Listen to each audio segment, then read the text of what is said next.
all the viewers online. We are delighted that you have joined us today.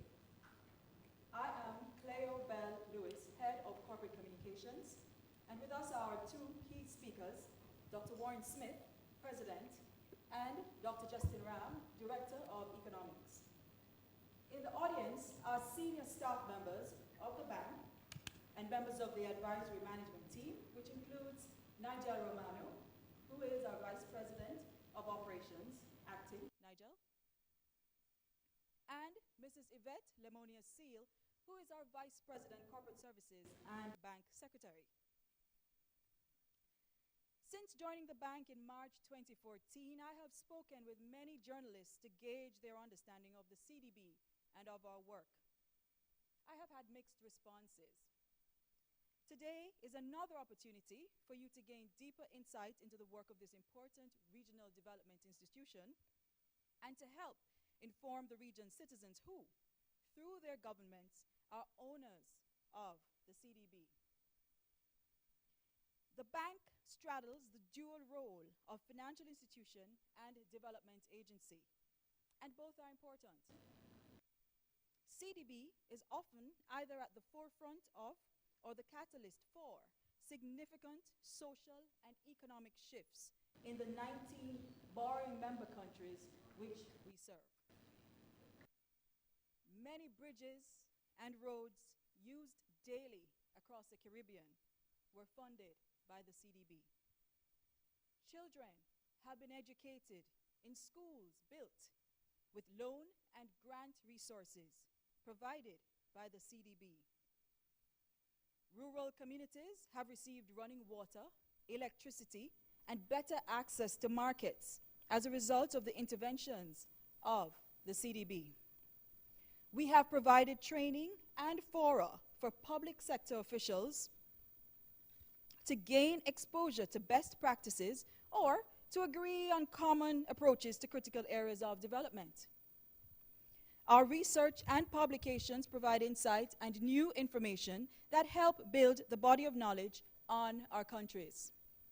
The bank also often stands as a mediator and as an advocate for the region, facilitating development opportunities with other international partners, which in some cases might not have otherwise been possible. CDB hosts two major press conferences annually, one in February and the other in May at the end of our annual meetings. Throughout the year, we maintain almost weekly contact with the press, sharing updates on our work and activities in our 19 borrowing member countries. Our website is updated several times per week, and we are active on social media. The aim of this is to share openly, widely, and frequently about the impact of the bank in shaping the social and economic direction of our member countries. The CDB is a regional success story and a model of cooperation among the people of the Caribbean and of our international partners who all want the same thing. That is growth, development, the end of poverty, and abundant opportunities for the women, men, girls, and boys of the region. The strengthening of the Caribbean helps with the broader global goal of global peace, security, and prosperity. Today, you will learn more about our work with special focus on the performance of the bank in 2014 and focus areas for 2015, which will be delivered by Dr. Smith. And from Dr. Ram, you will hear about the performance of the regional economy and the outlook for 2015. Bios of each speaker are in your press kits. Following their presentations, which will be completed within 40 minutes, I welcome your questions for the next 30 to 40 minutes. And journalists online via our webinar are invited to ask questions as well. Communications team members Colin Cunningham and Tanya Bayer will be connected to pass those questions on to us. Dr. Smith, please, would you come forward?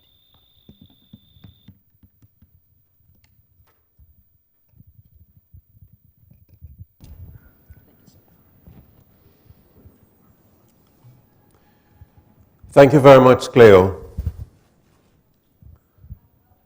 Good morning, members of the media, and good morning, CDB colleagues.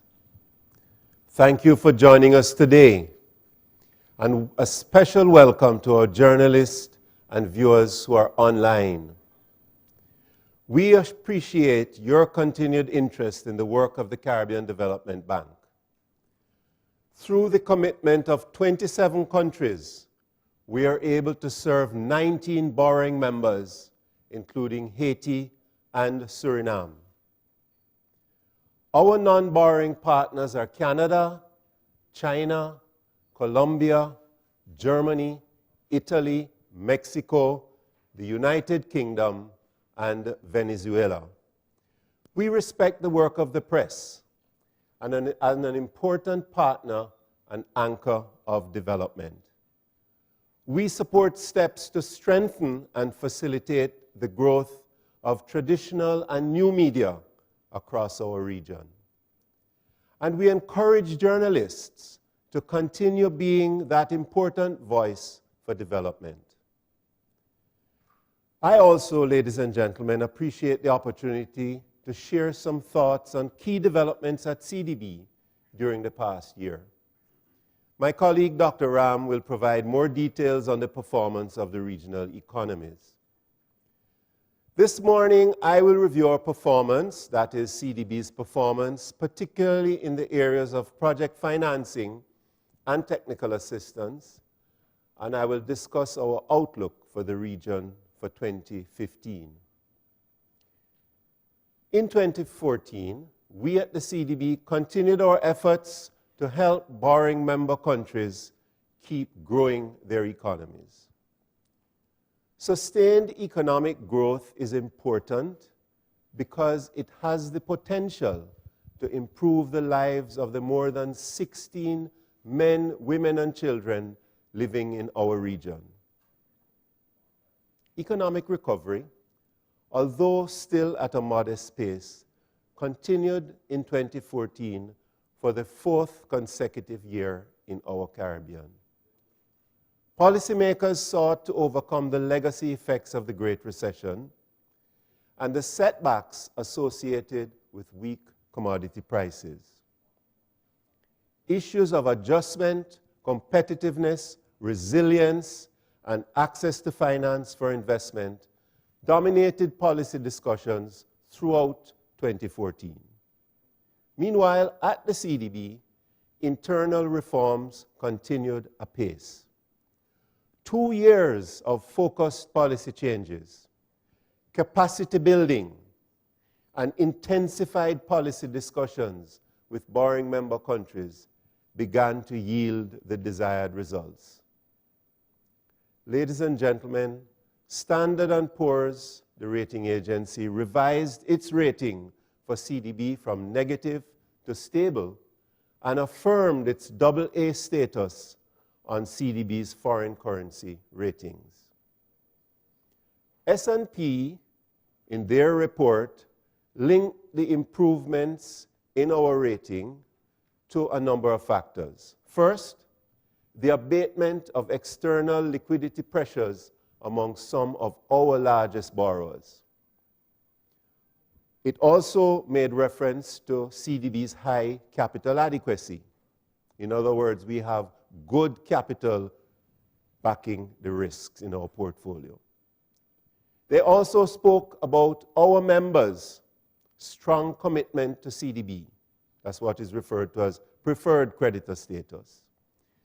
And they also made mention of the strengthening of risk management structures and the monitoring of those risks over the past 18 months. Last year, we recorded a 61% increase in loan approvals. That is, we achieved $270 million in new loans, stepping up from 167 the year before, thus providing financing for more development projects in 2014 than we did in 2013. Let me now highlight some of these projects. Growing concerns about a food import bill which has exceeded $4 billion per annum across the Caribbean, has prompted renewed interest in promoting regional food security by revitalizing our agriculture in our Caribbean countries. This concern is what underpinned CDB Board's approval of a $1.2 million grant to examine the scope for developing a viable cassava industry in our region. This project, which is to be executed by the Food and Agriculture Organization of the United Nations, will include the identification, validation, and demonstration of improved cassava varieties and production systems. Cassava, some of you might well know, is a very versatile crop, which can not only be used for human consumption, but also for the production of a range of other products, including as an intermediary input to the production process. Consistent with the high priority accorded to putting economic growth onto a sustainable path, Guyana was the beneficiary of an $8 million loan from CDB to improve sugarcane yields and sugar production.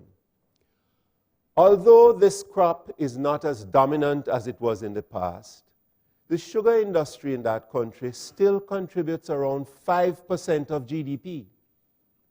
It is Guyana's third largest foreign exchange earner, and in 2013 directly employed around 16,000 Guyanese.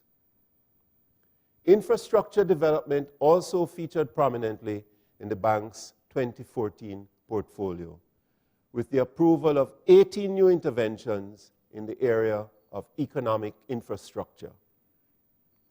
These interventions covered the transportation, water, and sanitation sectors. Our board approved a small loan of $357,000 to inform air cargo facilitation enhancement at the Grantley Adams International Airport right here in Barbados. The expectation is that the upgrade of the airport will help to improve Barbados' international competitiveness, enhance its trade facilitation, and provide multiple benefits to small and medium enterprises in particular. We were also able to support several countries affected by natural disasters during the course of 2014. The government of St. Vincent and the Grenadines received $9 million for the rehabilitation and reconstruction, for improving resilience of the Windward and VG Highway Corridor, and to enhance the institutional capacity for planning, design, and risk reduction. This intervention is expected to result in the upgrade, the construction, or reconstruction of bridges and roads for the benefit of some 21,300 Vincentians. In the energy sector, substantial investments are required to replace obsolete and inefficient generation, transmission, and distribution plant over the next 5 years, and to exploit the region's vast renewable energy potential. Renewable energy and energy efficiency are key areas of focus for CDB because of their capability for transforming the Caribbean.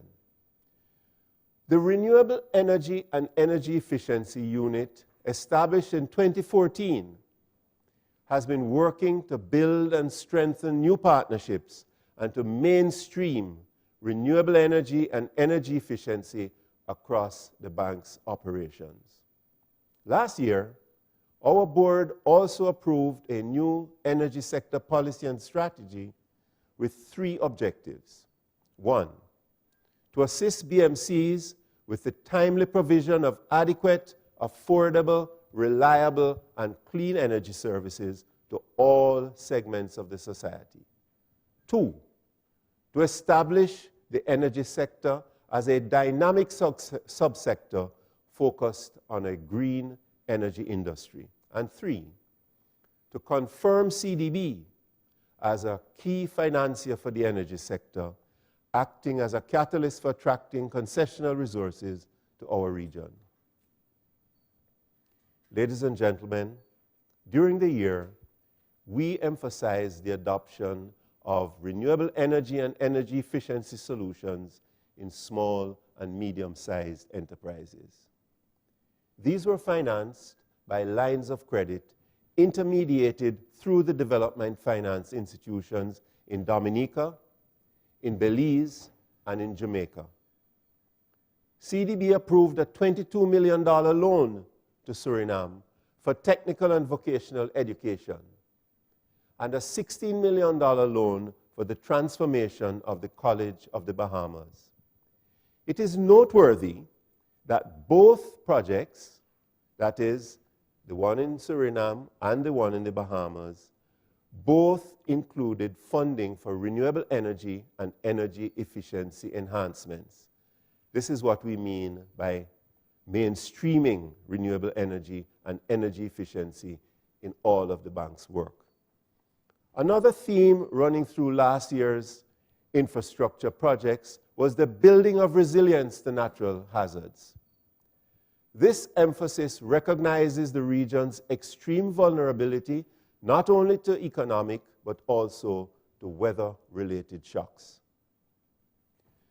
The studies, ladies and gentlemen, suggest that in our Caribbean, there's a 10 to 24% probability of our region being hit each year by a natural disaster.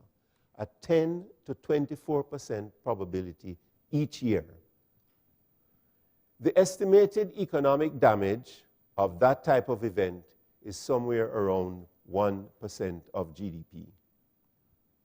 Following the so-called Christmas Eve trough of 2013, CDB assisted Dominica, St. Lucia, and St. Vincent and the Grenadines with financing for cleaning and clearing of debris and the restoration of essential services.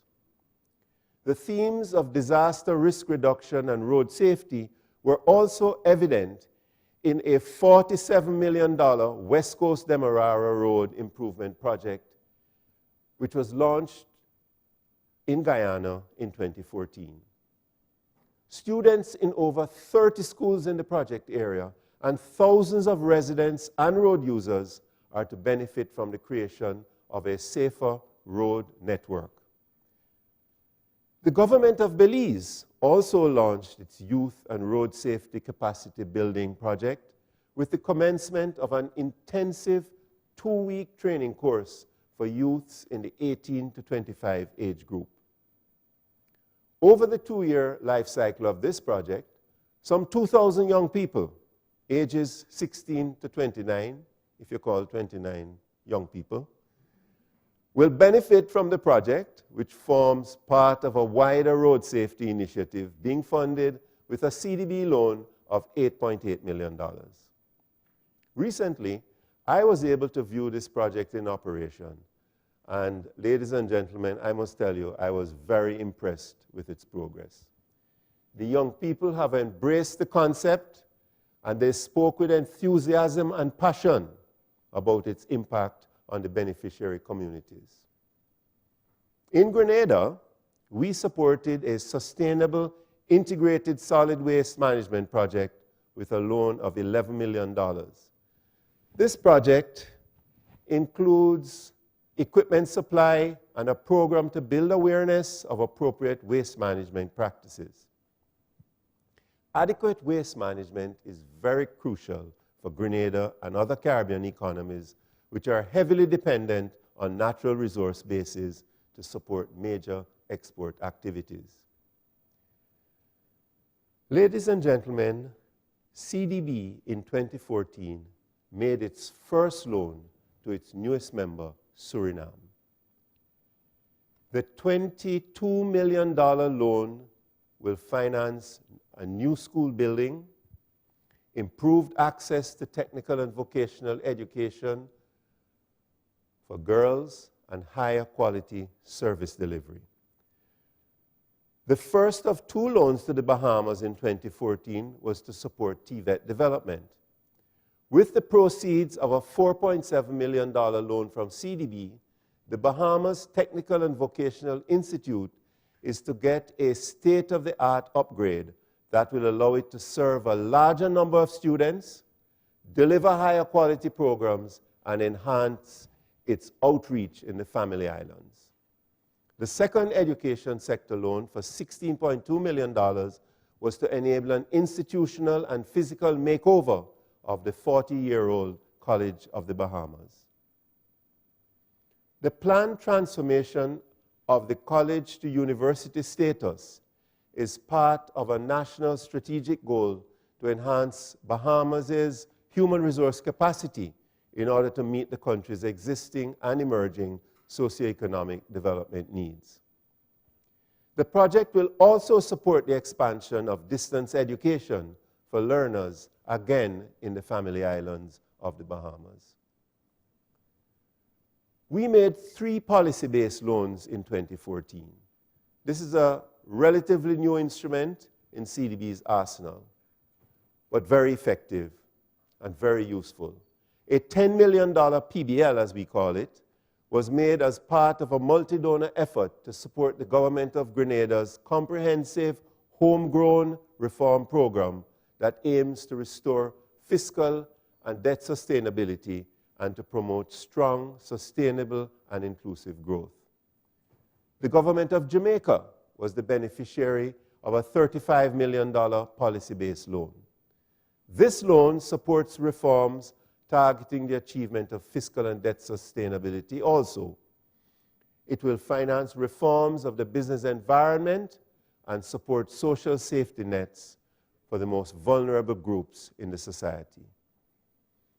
Our loan will complement other support being provided by the IMF, the IDB, the World Bank, and the European Union. A $40 million loan to the government of Trinidad and Tobago marks CDB's first PBL to support reforms in the energy sector. Important new step out for CDB.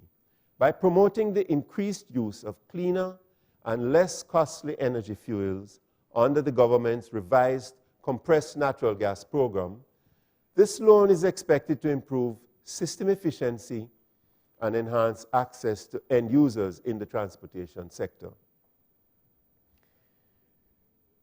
The Basic Needs Trust Fund, or BNTF, as we affectionately refer to it, has worked effectively to provide safeguards for our most vulnerable groups in the region. CDB is proud of the achievements of this program over 35 years. If you want to hear more about this program, check with our staff afterwards. They can give you good material on what is a really, really wonderful and effective program for CDB. In 2014, we reached more than 200,000 men, women, and children through projects in the areas of community access and drainage, daycare centers, education, health, community markets, skills training, water supply systems, vulnerable groups, you name it. Education, including early childhood development and skills training sub-projects, received $3.5 million, or 57% of the total expenditures on BNTF during the year. One important intervention saw more than 200 students from 11 remote villages in the Toledo district of Belize receiving access to vocational education. This resulted from the extension of the Corazon Creek Technical High School, which was funded by a grant of $240,000 from BNTF's 6th cycle. Reducing extreme poverty and addressing other development challenges facing our region can only be achieved through collaboration and partnership. The bank has a broad development mandate and is well placed as a focal point for dialogue, intermediation, and extended partnerships on behalf of borrowing member countries. This is demonstrated in many ways. In 2014, many development partners coalesced around the common objective of optimizing the region's renewable energy potential, for example. Let me talk about some of these key partnerships.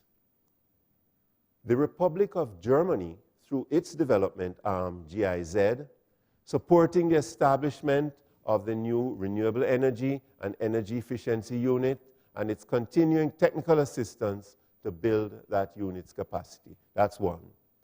Second, CDB, JICA being the Japanese aid agency, and IDB signed a memorandum of cooperation for financing renewable energy and energy efficiency in the Eastern Caribbean with special focus on geothermal development.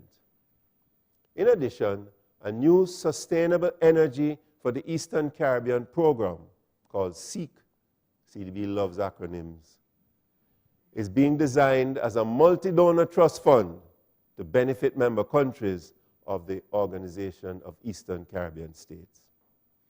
Initially, those resources will include grants from the EU Caribbean Investment Facility, CIF, another acronym, DFID, as well as loan funds from CDB. Let me end with a reminder that in recent months, we have celebrated 3 major anniversaries, ladies and gentlemen of the media. First, BNTF marked its 35th year of operation. This remains one of our key instruments for dealing with poverty reduction and assisting poor and vulnerable communities across our region.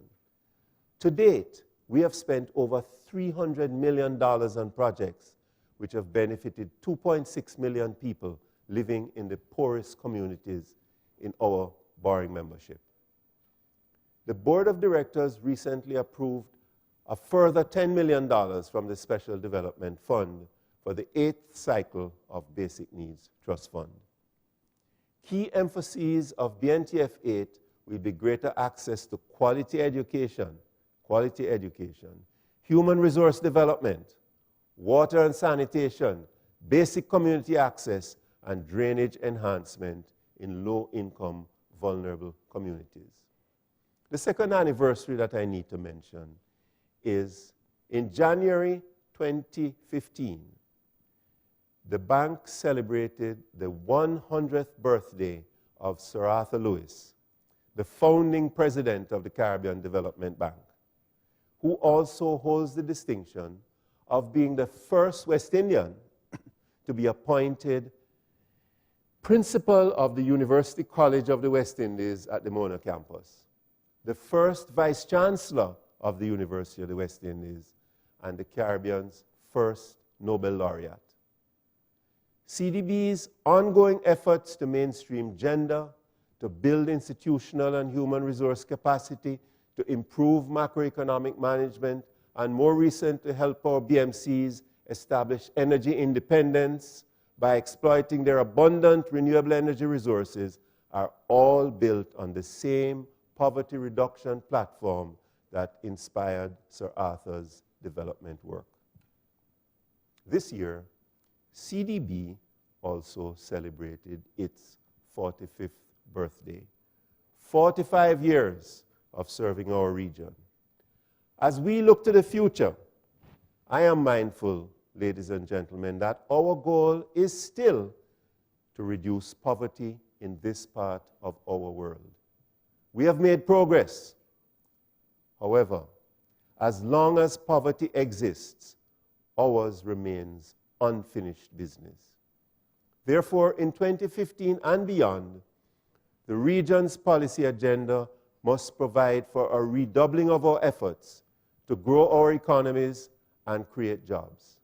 This is the only way I know of that we can enable our people to lift themselves out of poverty. Most countries in the region are now on a growth path, but still far below the level needed to be considered sustainable and to yield real benefits. At CDB, we will intensify our efforts in 2015 to serve our people and to meet the needs of the Caribbean region.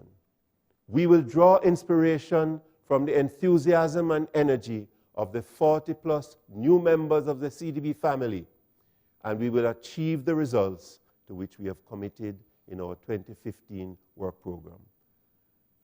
Thank you very much for being here today, and I look forward to our later discussions.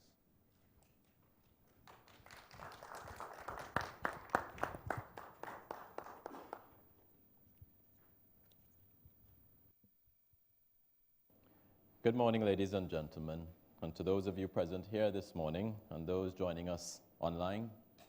I will now present CDB's economic review and outlook for our borrowing member countries and some policy options to help promote sustainable, inclusive growth over the medium term.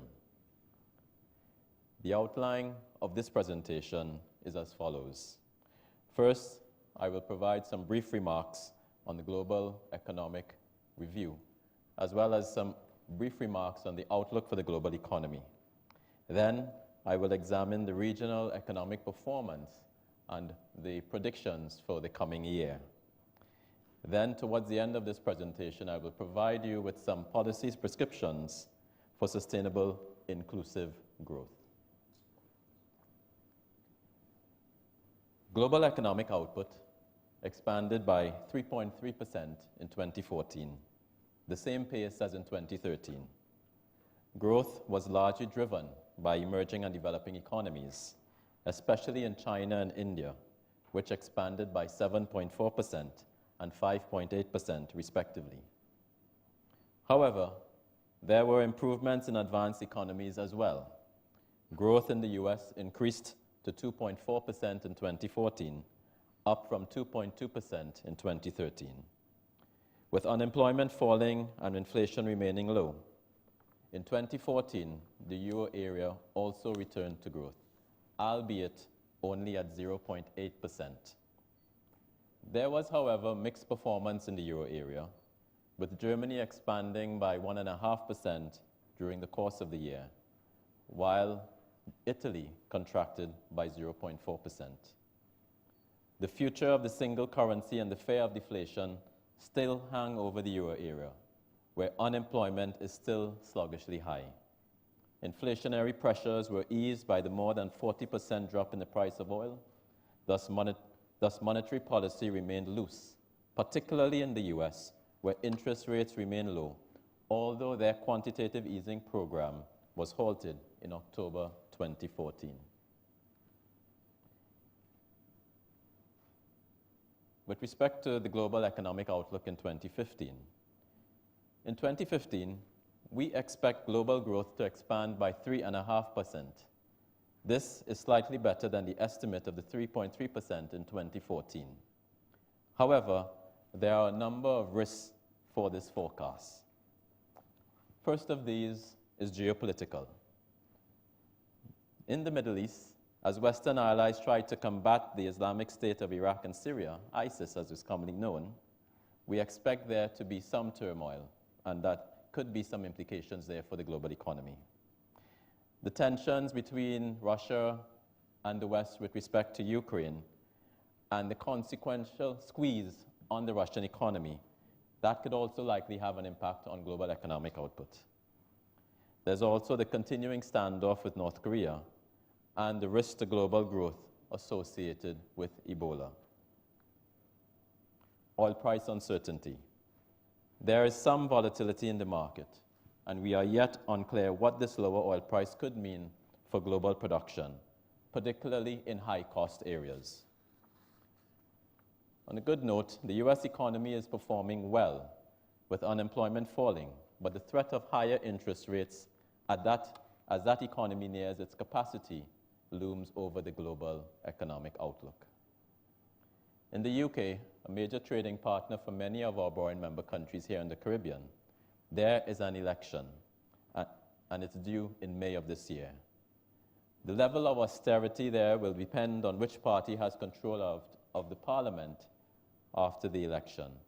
This, of course, will have implications for economic growth there and knock-on effects for our small open economies in the Caribbean. And finally, We've all been hearing this in the news recently. We are currently witnessing the spectacle, of course, of, shall I say, Greeks bearing gifts in Europe, and we are unsure if there will be a Grexit from the euro area. Now I will turn my attention to the regional economic performance in 2014. Preliminary estimates indicate that the regional recovery continued in 2014, with growth estimated at 1.3%. This was lower than what was originally predicted due to the realization of two key downside risks to the outlook. The first was the risk of natural disasters and other weather-related challenges that notably materialized in the form of the December 2013 Christmas Eve trough. Additionally, drought conditions severely affected agriculture in various foreign member countries during the year. The other downside risk to transpire was the sharper than expected drop in prices of key commodities, which constrained performances among the region's main commodity exporters. Nevertheless, the latter remained the principal contributors to overall growth, owing to their generally greater weight in the regional economy. Whereas Guyana and Haiti led the region in 2013 in terms of the highest growth rates, in 2014, the fastest rates were estimated for St. Kitts and Nevis and the Turks and Caicos Islands, both small, highly tourism-dependent economies with very small regional weights. They each experienced accelerated growth of 4% or higher, based on the strengthening recovery in tourism and continued investment inflows for mainly tourism and real estate-related construction. Moderate gains of between 1% and 3% in similarly services-dependent Anguilla, Antigua and Barbuda, the Bahamas, Cayman Islands, Grenada and Montserrat were likewise linked to the general improvement in tourism, and for all except Grenada, construction. Relatively modest increases of just under 1% were estimated for Dominica and Jamaica, but these nevertheless represented improvements when compared with 2013.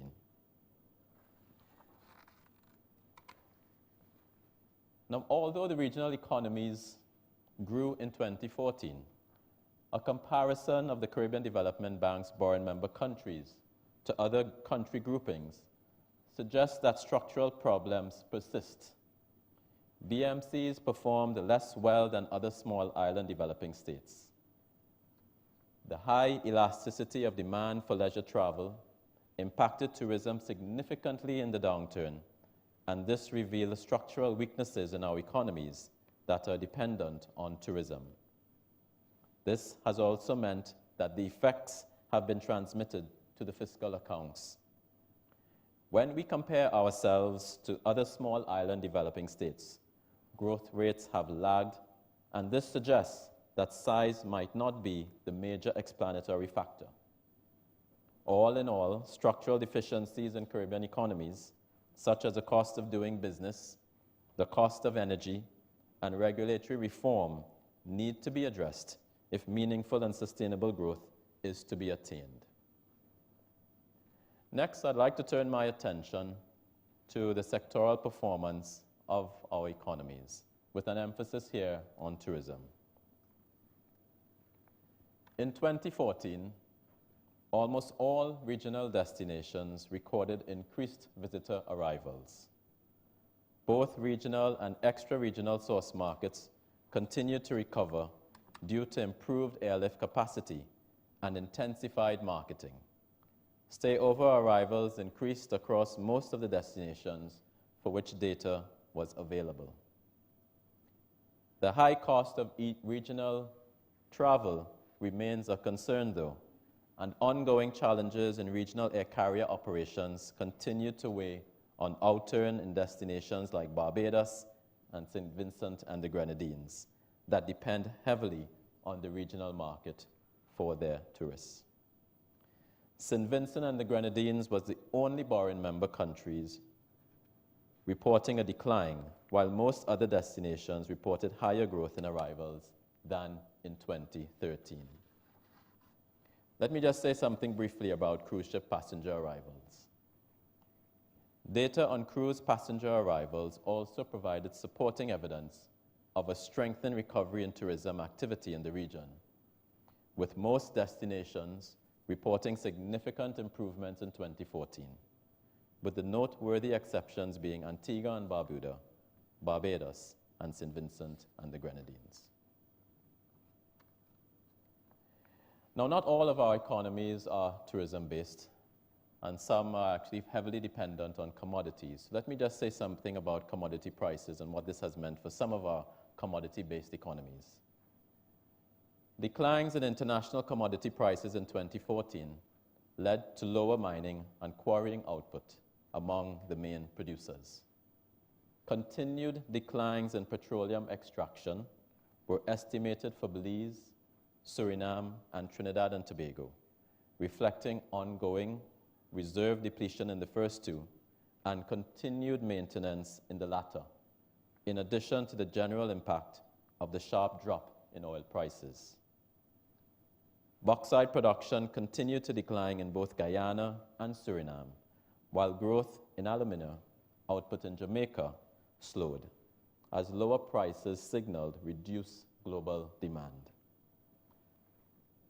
Gold mining output was also estimated to have fallen in Guyana and Suriname, notwithstanding continued direct investment in the sector, as prices fell further.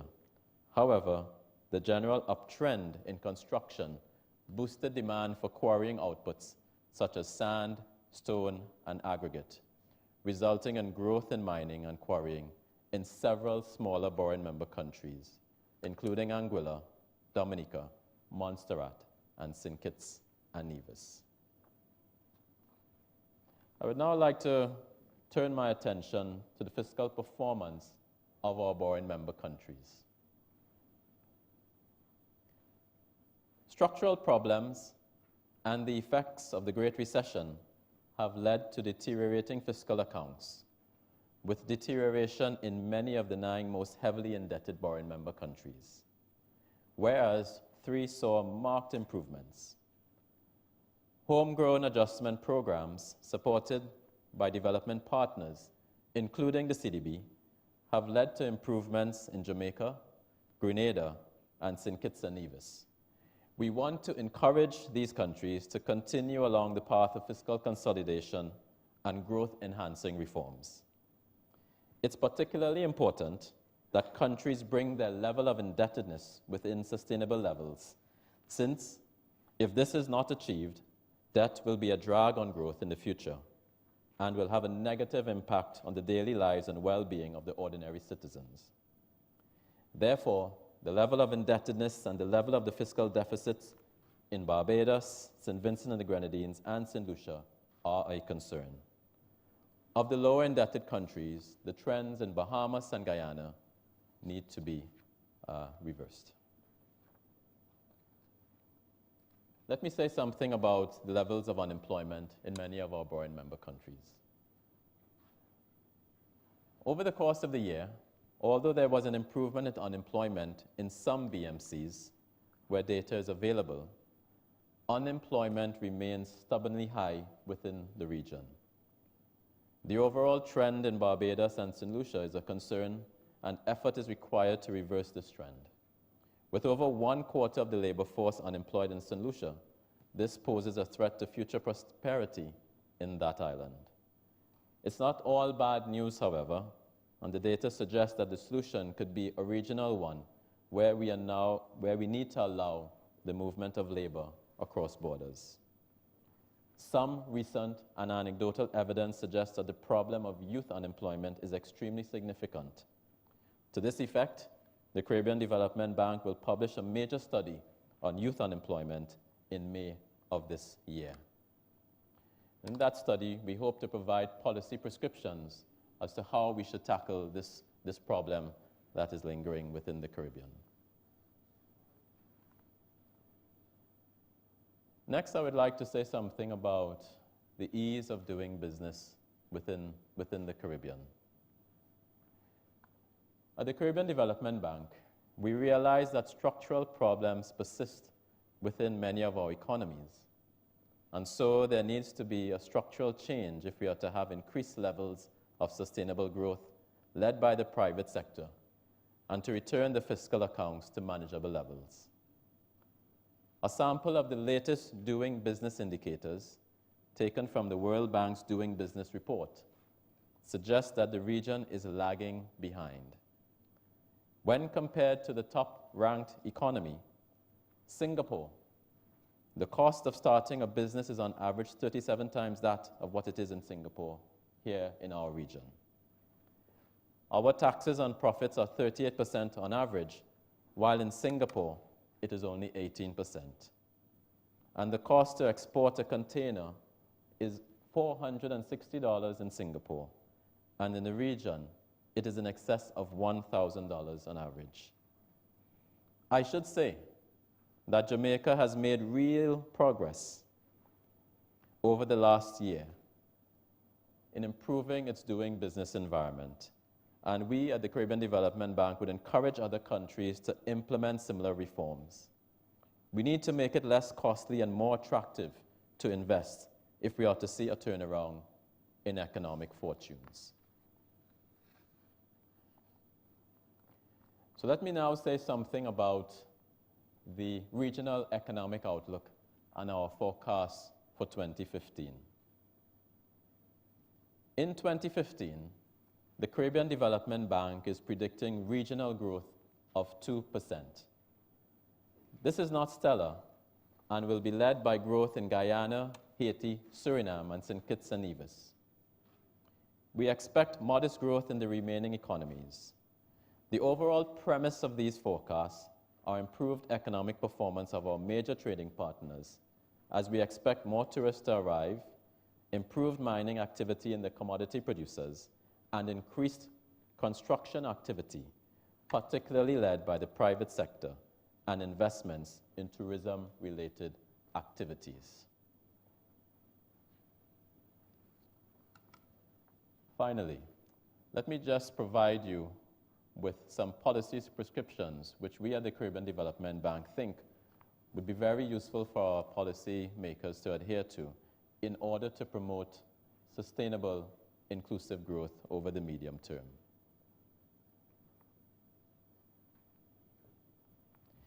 Many of our countries are too heavily indebted, and we encourage countries that are already doing so to stay the course on fiscal consolidation, and those that are not, to begin to do so. We encourage the enactment of fiscal rules to ensure that we build this into our governance. We need to also improve the efficiency of revenue collection and how we spend those revenues. The overall future performance of any economy will depend on its asset base, and so we encourage capital investment and reform. 2, we know that fiscal consolidation can be painful, so we advocate for sufficient social safety nets that protect the most vulnerable in society from any negative effects. Ultimately, as Sir Arthur Lewis indicated, the study of economics is a study of the conditions under which people live.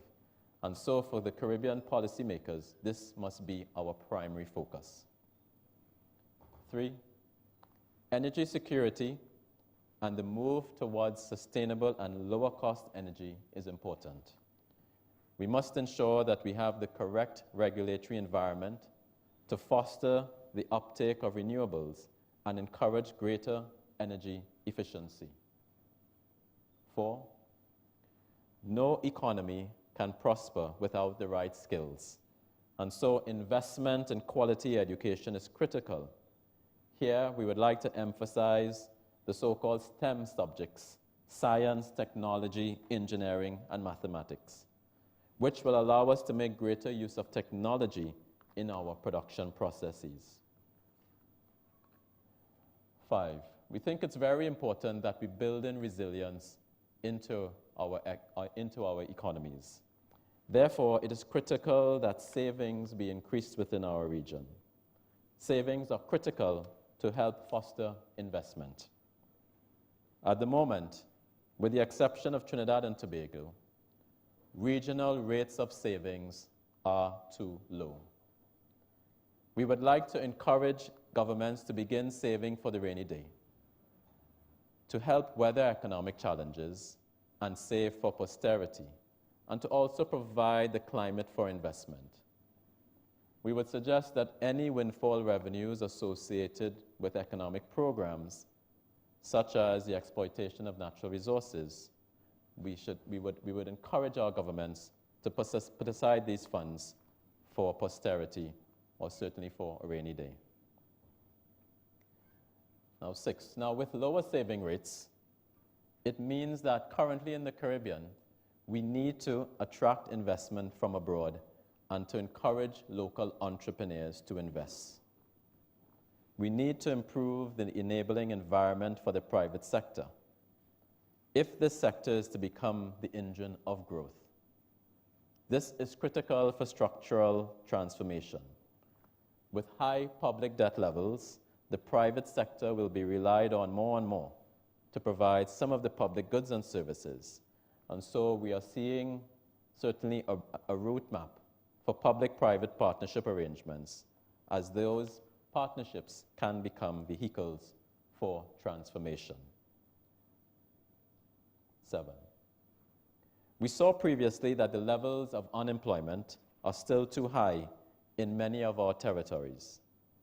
Labor market flexibility and allowing labor to move freely across borders will likely improve the situation. 8. We would like to encourage the strengthening of institutions and greater transparency in decision-making. Improving overall governance is good for democracy and is also good for growth, since it will foster confidence in investors. And finally, the last policy prescription. We need to lower the cost of regional transport for both people and goods. We also need to make it easier to travel throughout the region. We did it in 2007 for the Cricket World Cup. We should be able to do it again. There is also magnificent potential for us to tap into global value chains if we can improve logistics within the region to take advantage of, for example, the expansion in the Panama Canal and the expected increase in global trade over the next few decades.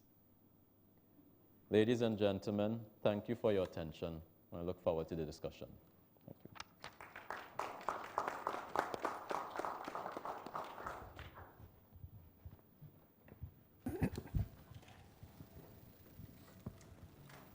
Mondale Smith, STVS, Suriname. In reference to your statement on unemployment, which is a major issue in the Caribbean as it relates to the region's youth, ultimately this leads to lots of poverty situations and ultimately crime. Has the CDB, as the main, we want to say, funder or financier of these countries, began consulting with the governments and regional bodies as it relates to working out strategies to deal with this situation in a major way? Because ultimately unemployment leads to crime. Thank you. Dr. Smith?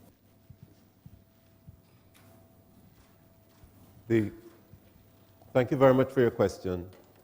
The issue of unemployment and discussions around it would be part and parcel of the mix of policy issues which would be under consideration when our staff engage with the authorities in our borrowing member countries. We recognize the linkage between unemployment and social issues. Dr. Ram mentioned in his presentation that CDB is going to be conducting, well, we're actually going to be publishing a very important study on youth unemployment. The last time we had this conference, the same issue arose about youth unemployment. And I think at the time we said that the estimates that we were aware of suggested that youth unemployment was somewhere in the region of 30+% of the workforce. That is a very, very high number. And it is a dangerous statistic. And we recognize that it is something that needs to be addressed. It is not an easily tractable problem. Dr. Ram in his presentation spoke about education and the role of education. He made mention of the need to emphasize the STEM type subjects. I think that is part of the root of the issue. We haven't been educating our young people in the appropriate areas. We've been spending a lot on education, but sometimes there's a disconnect between what is coming out of our educational institutions and the requirements of the economies. So I think that is where the discussion really needs to be focused. And hopefully we will get some further clarity when this study has been completed. And we'll be bringing it to the attention of the public because that's the whole purpose of that exercise. Thank you. Justin, would you like to add anything? Yes, I should just add the reason for us publishing this report later this year was because of this very issue. We realize that this is such an important challenge for many of our board member countries that we really needed to have some in-depth research done on this. To first of all find out what is the scale of the problem. We don't have sufficient data on this, and so this publication, this research will provide us with some data estimates. But more importantly, the publication will provide us with hopefully useful policy prescriptions that will allow us to really challenge and to get to the real problem of this and to sort out this problem, as it were, and to provide useful solutions for our policymakers. So we expect to have this report published in May at our Board of Governors meeting, which will be held in St. Kitts. Thank you very much. Does that answer your question? Yes, to some degree, but ultimately as part of the consultations, just for clarification, in this project that you're working on at present, have you begun consulting in a major way with the main stakeholders? Yes. Part of the research, we have done consultations within our board member countries. Of course, we might not have consulted in all of the countries, but we certainly have done that with the major stakeholders. Okay. Could you possibly list for us some of those countries that you would have consulted with? I know, for example, that we have consulted in Grenada, I believe as well Trinidad and Tobago, and Jamaica. There might be some other countries, but I don't have the list at the top of my mind, but I can certainly provide that to you at the end of this press conference. If I may ask one more question, please. How stringent has the CDB been with ensuring that it makes as part of policy to borrowing member countries that they need to seriously focus on youth unemployment, seriously? It's difficult for me to speak explicitly to that point, but as I indicated earlier, it would be inevitable in the policy discussions that would be taking place between our staff, especially staff from Dr. Ram's department, economics department, that the issue of unemployment would be very much on the table. It affects so many aspects of our lives. The nexus between youth unemployment and crime is one which you alluded to. I think that there's growing evidence that amongst the gang culture are represented large numbers of young people. The young people are now becoming the gunmen. And you know the old adage, the devil finds work for idle hands. I think that adage is as true today as it was when my grandmother used to quote it to me. So that there is no question. I mean, the research that Dr. Ram spoke of will concretize and identify specifically the underpinnings of this problem. But I think that we can already pretty much anticipate where some of the evidence is going to be pointing. And in the bank, we have learned that you really need to arm yourself with the facts before you go off making policy prescriptions.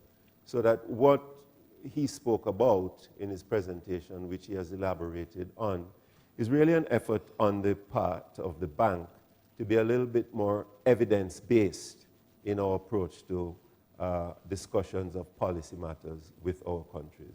So I can assure you, sir, that armed with this type of information, we'll be in a much better position to engage in that discussion and to be impactful in the design of the appropriate interventions. Thank you very much. I see your hands. Nadine McLeod, RJR Communications Group. I have, in Kingston, Jamaica, I have 3 questions. One relating to unemployment. Aside from education, which you spoke about earlier, what are some other areas that CBD will be focusing on as it relates to alleviating high unemployment in the region?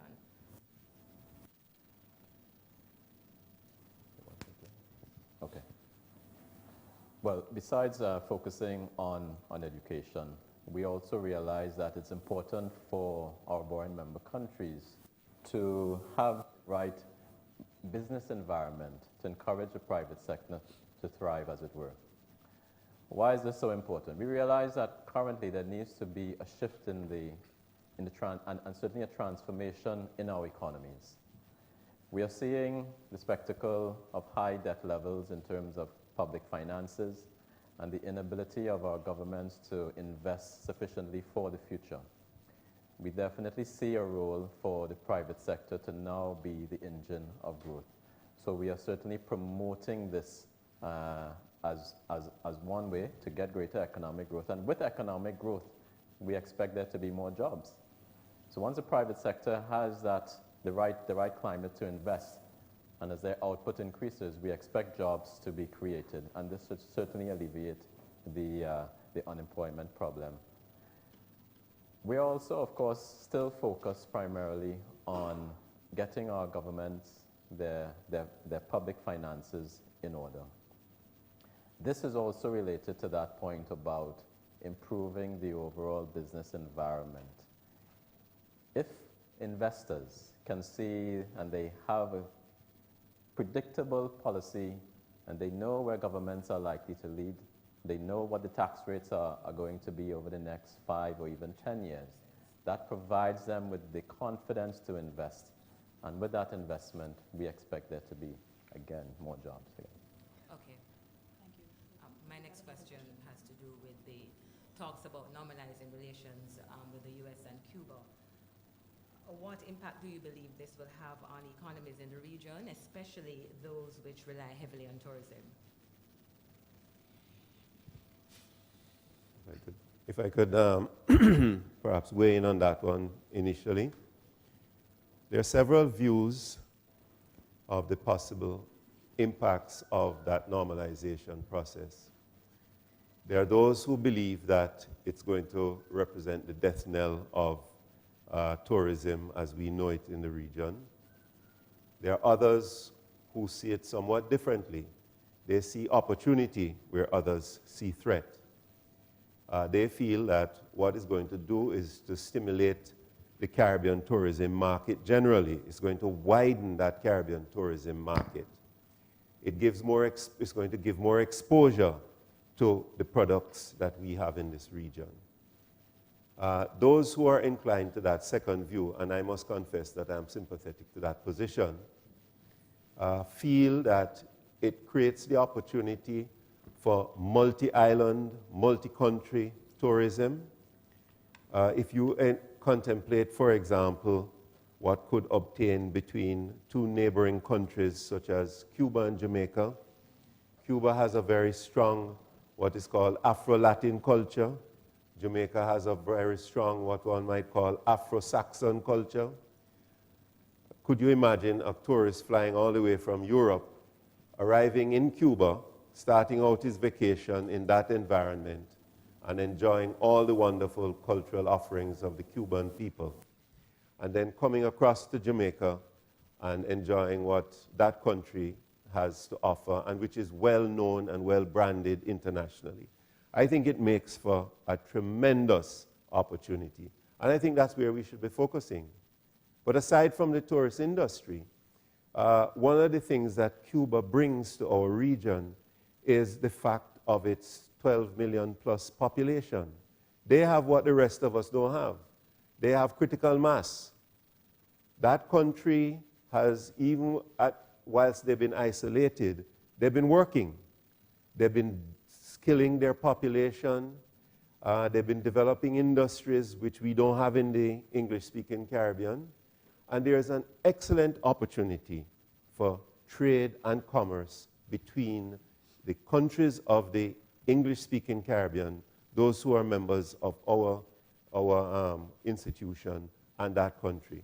And I would go further to say that I would expect that Cuba is going to want to become more and more part of the family of Caribbean nations. They've always said that. As you know, many Caribbean countries have maintained very close relations with Cuba, even during their period of isolation. So the base is laid for a deepening of that relationship to the benefit of the rest of the Caribbean. That's my judgment. Thank you, Dr. Smith. And the last question. Last question. There is anticipation of the decriminalization of marijuana now in Jamaica. Can you comment on perhaps if you have considered, if that happens, the impact on the Jamaican economy and link it to the rest of the region? The issue remains controversial, largely because the United States still is in a position of uncertainty surrounding how to treat with it. What I see happening is a gradual erosion of the resistance to marijuana, particularly from the standpoint of the medical use of marijuana. My understanding of what is happening in Jamaica, and I expect will ultimately happen perhaps in the other parts of the Caribbean, is that the focus is on that aspect of the marijuana story, medical marijuana. If I could just share a story with you, back in the early 1980s when I worked in Jamaica, the company I worked for financed the research on a product called Canasol. And that product was sold in Jamaica. I believe it probably is being sold still in Jamaica. It used to be sold right in this country. And it is a product that's used for glaucoma. And I expect that that is probably one of the early products that was developed from marijuana for medical purposes. We will have to watch. I think that the pace of the development of the medical marijuana industry in the Caribbean is going to be very much dictated by the pace at which the American community adjusts and adapts to this type of process. But we'll have to wait and see.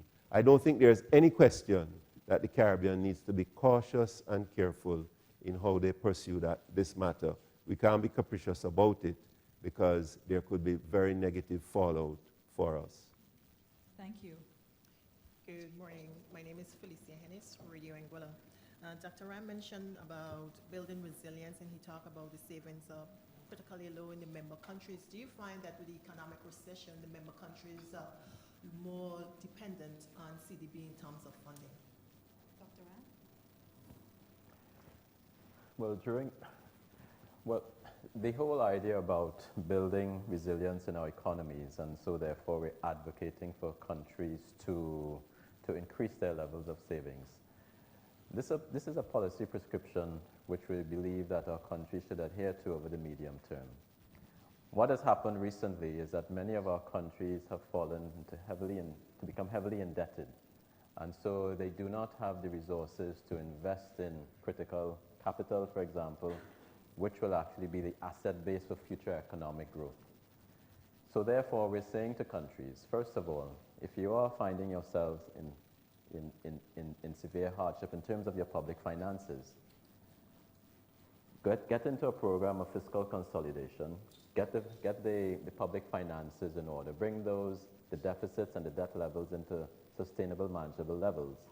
And then, over the medium term, once those levels have been achieved, start saving for the future so that we don't have this problem repeated again.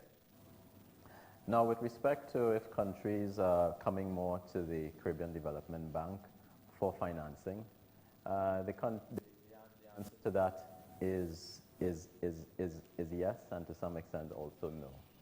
Countries do have the need to invest, and because they don't have the resources available at home, they are, of course, coming to the Caribbean Development Bank to assist them, not only to invest in capital goods, but also to assist them with respect to having the correct policies in place to foster growth in the future. And Dr. Smith mentioned in his presentation the policy-based operation, which is a relatively new vehicle for lending from the Caribbean Development Bank to many of our borrowing member countries. Now, it is also important for us to realize that the Caribbean Development Bank is a responsible lender. And so we do not want to be adding unnecessarily to the debt burden of our countries. So we also take that into account when we are considering lending to our borrowing member countries. On a more local level, how is Anguilla performing in your view? I don't know if Mr. Smith wants to comment on that. You mentioned specifically that you've helped to fund the education sector in Suriname in terms of providing funding towards the community college. I know the CDB also provided funding for the Anguilla Community College, but you didn't mention that. Do you care to say something on that?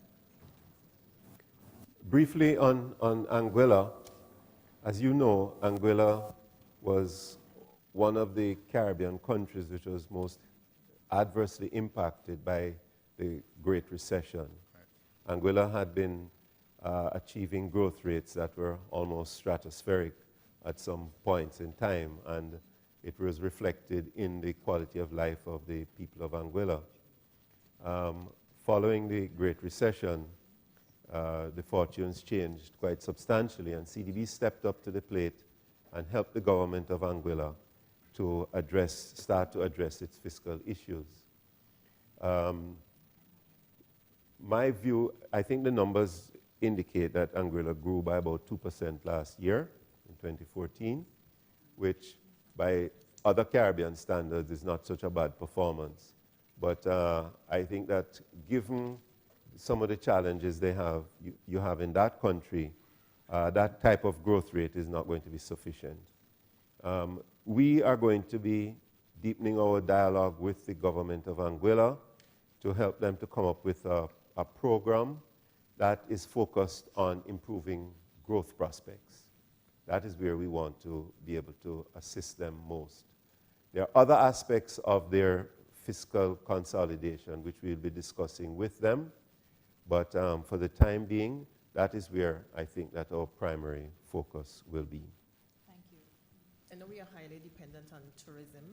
I realized that you highlighted a number of countries. You had St. Kitts Nevis, Turks and Caicos, fastest growing rates, and then we had big contractions in BVI and Barbados. I can only assume that we fall somewhere in the mid-section, that area. Sorry, I'm not getting the thrust My of your question is, basically, we are highly dependent on tourism, and I see that TCI and St. Kitts, they were fastest growing in 2014. What probably would you recommend to Anguilla that can help us to step up to the game? Dr. Ryan? Sure. Well, with respect to tourism arrivals, overall economic growth, Anguilla needs to do a number of things. We were recently in Anguilla. We had a visit there, and we spoke to the authorities as well as to the private sector about what is required to enhance growth prospects in Anguilla. There needs to be a streamlining of the government processes, certainly within Anguilla. It needs to be much easier for businesses to do business in Anguilla. When we spoke to the private sector as well, the number one issue that arose was the high cost of energy. We would recommend that Anguilla look at perhaps encouraging the greater use or the uptake of renewable energy in its energy mix to bring down the overall cost of energy and therefore the cost of doing business.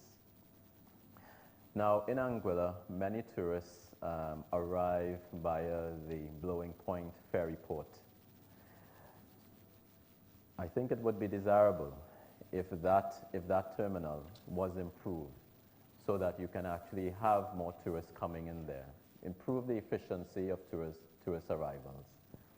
There is also a discussion about the airport, and I think there would need to be a feasibility study as to what sort of airport expansion would be viable for Anguilla. But let me say this, if you were to compare Anguilla with, for example, another destination, St. Bart's, you would find that the overall take per tourist is much less in Anguilla. And one needs to look at this. Why is that? What is the type of product that Anguilla could be offering to tourists to make it a lot more attractive for visitors to want to visit Anguilla as well? Thank you. Just one question. We know that the ECCB took over control of two of our local banks. Does this in any way pose, quote-unquote, a threat to our relationship with CDB and Anguilla, or even more of a challenge when you mentioned about the savings? We are very familiar with the challenges in the financial sector in Anguilla, and the CDB has been in dialogue with the ECCB and other development partners around the question of the resolution of the problems there. I don't really want to speak in any level of detail about that matter, but suffice it to say that to the extent that CDB can be helpful, we will be part of the solution to that issue in your country. Thank you. Good morning, everyone. Nicola Barreto from Government Information Services Limited in Trinidad and Tobago. Congratulations on CDB's 45th anniversary. Private sector, that term keeps popping up. And I see here and I note that the private sector, in your notes, will have to shoulder more of the financial burden of investing in the region's social and economic infrastructure. We know how difficult it is with, in terms of the ease of doing business and the bureaucracy, the red tape. How is the CDB, how do you plan to stimulate the private sector in terms of private sector, public-private sector partnership? What is your plan going forward? By extension, stimulating FDIs and, of course, creating that positive climate for investment in the region.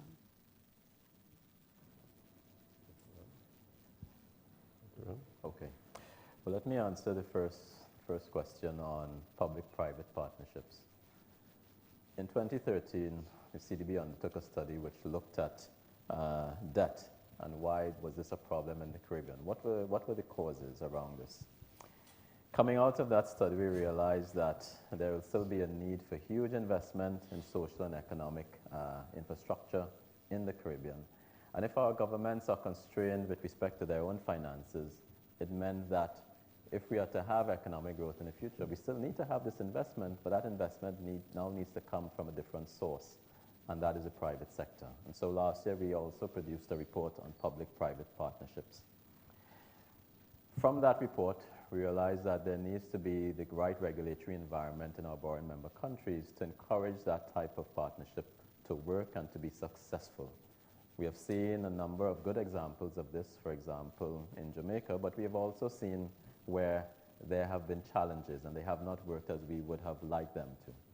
So at the Caribbean Development Bank, what we have decided to do, and which is now almost up and running, we have set up a PPP unit, a public-private partnership unit.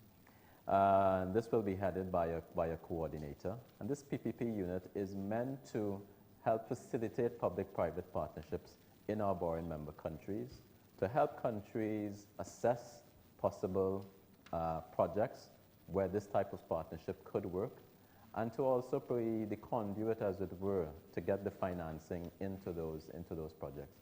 So we are therefore being the catalyst, as it were, for this process by having this unit set up within our region. We think that this is an important initiative because when you look at economies of scale, there sometimes in some of our board member countries, there may not be many projects where we can use public-private partnerships.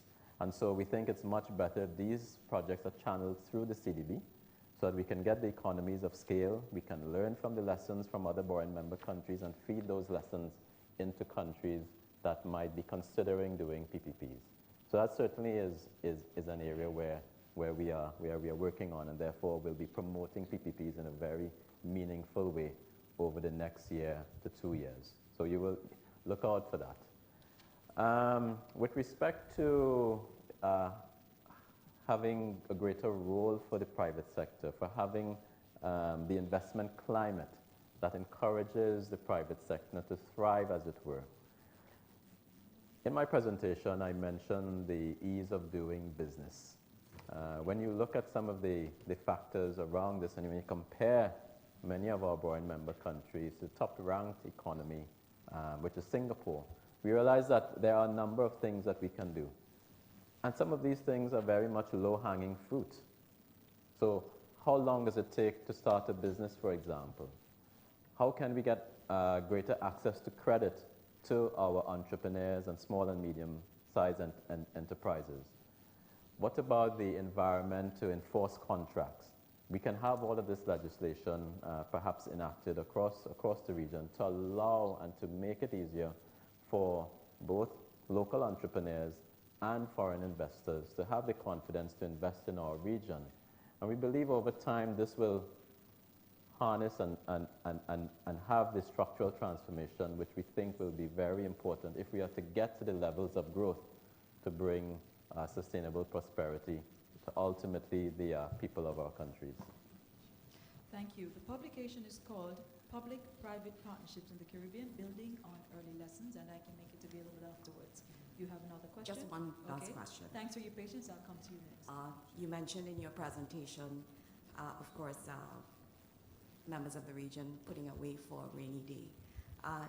Easier said than done. I mean, I can speak for Trinidad and Tobago. We've got the Heritage and Stabilization Fund. But as the CDB, how can you now not only say it, but encourage particular countries or countries who don't have anything put away to do this? I mean, because I think that's important. I mean, saying that, all right, put aside a penny for if rain falls tomorrow, but this is something that I think that every country within the region should have in place. What are your thoughts on that? Okay. Yeah. Yes, and this is why we are advocating for, in effect, I guess similar to what Trinidad and Tobago has, a Heritage and Stabilization Fund.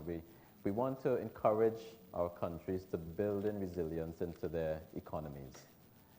Savings, not only for a rainy day, but of course we know that the challenges, the economic challenges, we are small open economies. These economic challenges are on the horizon. They are going to come.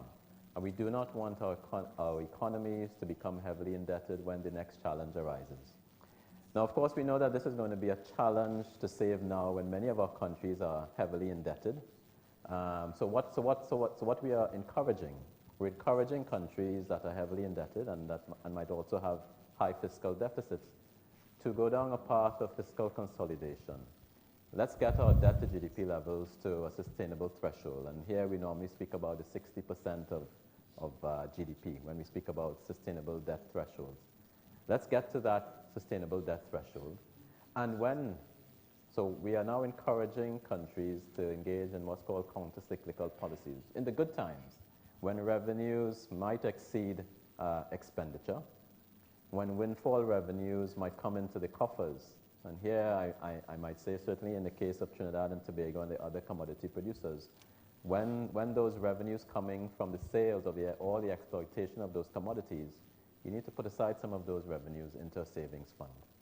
Some of our countries currently have what's called the Citizen by Investment program, where revenues are coming into the government, to the treasury. Some of those monies could also be saved in the savings fund as well. So that's how we are likely to do it. Now, we also mentioned before the policy-based loan that this is a loan that disburses funds based on conditions where, policy conditions that the governments have to do. So they receive funds from the CDB based on this. Within that, it is likely that if we're advocating for this, we could also have incentives within there for governments to save for a rainy day, once their fiscal accounts allow them to save, of course.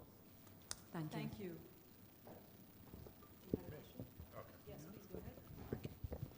I have probably 2.5 questions. Would you kindly say your name? Oh, sorry. My name is Kenneth Williams. I'm from the St. Kitts Nevis Observer in St. Kitts and Nevis.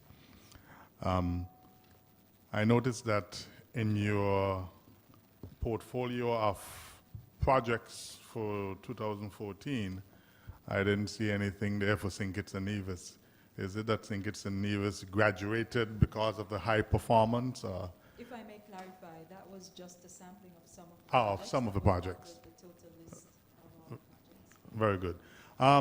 You also mentioned about trying to improve interregional travel.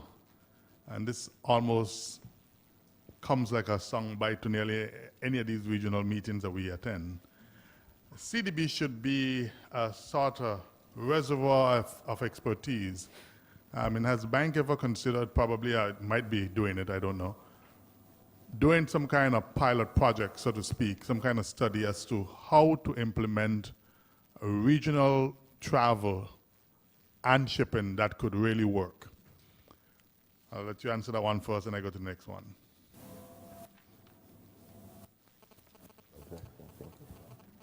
Okay, I can answer the question on regional transport, and we're also in the process of doing research on regional transport, particularly with a focus on air transport. We're looking at how to get greater efficiencies, looking at the operation of the regional airlines, what is required to enhance or to improve the efficiency by which we move people and certainly goods throughout the region.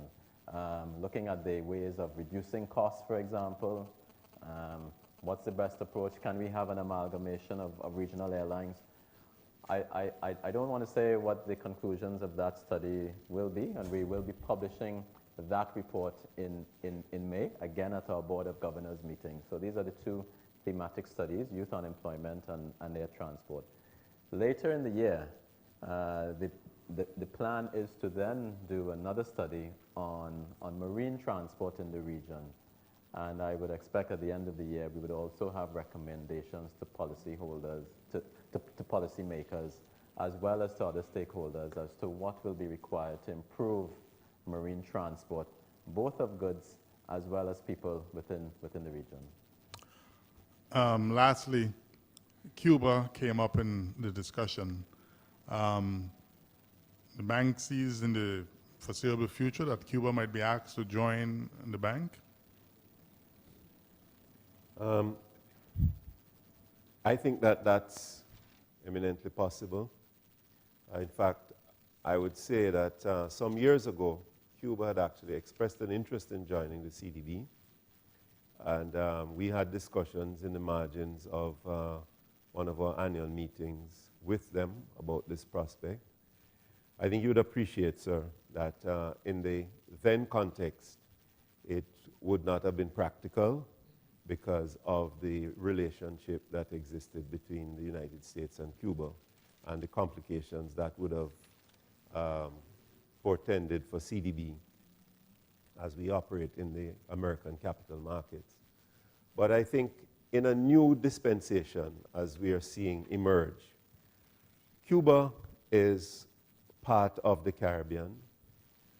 Cuba, I think, would be an excellent addition to our institution. Their development experience has been somewhat different from the rest of the Caribbean. But Cuba's had some successes in economic construction, and certainly on the social side, Cuba has very impressive achievements.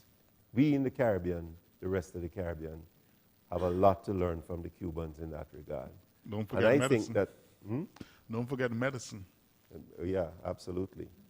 So that short answer, yes, I think that Cuba could someday be a member of the Caribbean Development Bank, and it's something that we need to keep in the forefront. Thank you. Melanias Alphonse, Caribbean News Now. Figure 2, growth percentage in real output.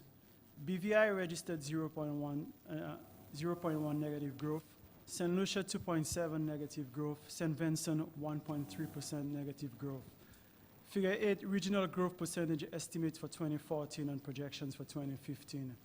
BVI for 2015 is looking at 0.6%, St. Lucia 1.1%, and SVG 1.5%.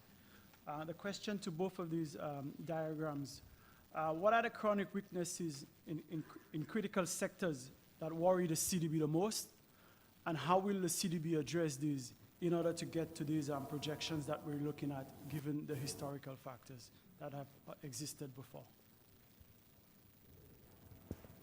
Okay. And you're speaking specifically to those? To those three, BVI, St. Lucia, and St. Vincent, because of the negative performance in 2014. Okay. So with each of those, there is a mixed story here. St. Vincent and the Grenadines and St. Lucia certainly were negatively impacted by the December 2013 weather system, the so-called Christmas Eve trough that affected them. And we didn't expect that to have such a lingering effect on economic output in 2014, but that certainly played a significant role in dragging down the performances of those economies. In St. Vincent and the Grenadines, we have found that they also experienced a decline in the number of visitors arriving on those shores. And so that's an area that they might want to look at, as how they can improve overall visitor arrivals. It might require some different type of marketing of that destination. We know as well that very soon in St. Vincent and the Grenadines, there's a likelihood that the new airport will open, and as yet we're not quite clear as to what benefits to the tourism industry that would bring. But one can imagine that that airport would allow the landing of large jet aircraft, meaning that potentially that could also help their overall tourist arrivals. St. Lucia, what we're seeing there is that government finances are quite constrained. So government is not investing sufficiently in the capital projects that will boost growth overall. So we see that as being an area that would need to be looked at. Again, this comes back to the earlier point that we know that we need to invest for the future if we are to have the levels of economic growth to increase the overall level of prosperity for our citizens. And if governments cannot invest in the needed capital, then we have to find ways to encourage the private sector to be the conduit of investment and therefore the conduit of growth. So therefore, those are areas where we see areas of improvement and where policymakers certainly need to tackle. Thank you. Do you have another question?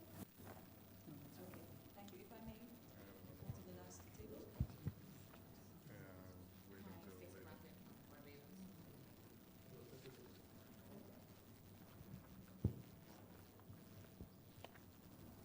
No, last year at the press conference, one of the things that you focused on in terms of your internal changes was looking at debt. I'm trying to figure out, is there a concern in the CDB about the level of debt servicing of the borrowing member countries? Are you satisfied if we put things in place to address any challenges they may have? No, we are not concerned about the manner of debt service from our borrowing member countries. CDB, I think the records are very clear. CDB has excellent shareholder support from its borrowing member countries. Our collection ratios are outstanding. We don't have any kinds of defaults on our debt service, on the debt service from our countries, such that that is not an issue for us. We are concerned about ensuring that we manage our exposure to countries. That is part and parcel of the risk management process that is now entrenched in CDB. So that helps to guide the manner in which we extend new loans to our countries. But no, as far as debt service from our countries is concerned, that is not a problem for CDB. Thank you. And Dr. Did mention in one of the highlights about fiscal consolidation. Are you, do you think that the program Barbados has introduced is working? Barbados. Well, I should say that Barbados has started to take the necessary steps in order to bring its fiscal accounts into a sustainable level. However, we at the Caribbean Development Bank believe that there's still more that needs to be done. The level of the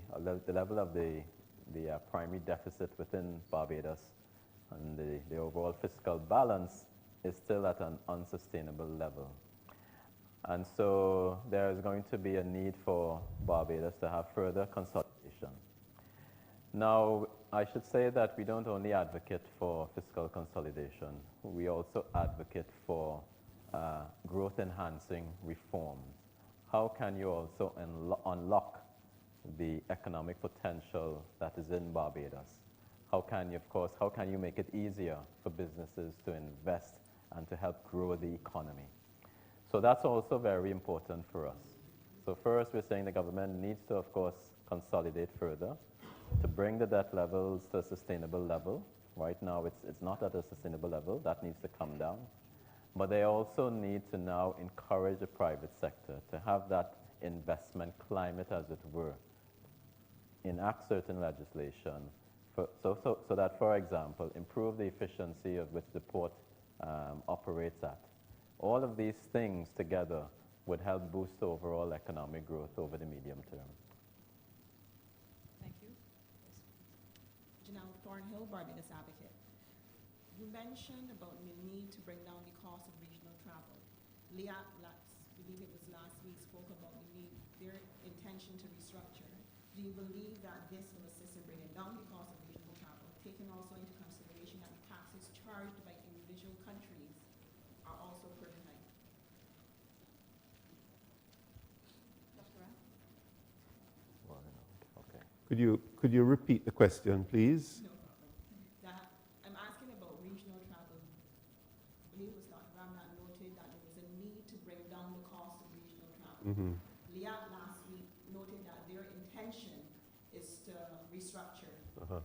Do you believe that this restructuring would help to bring down the cost of regional travel, also taking into consideration that the taxes charged by individual countries also contribute to that high cost? Yes.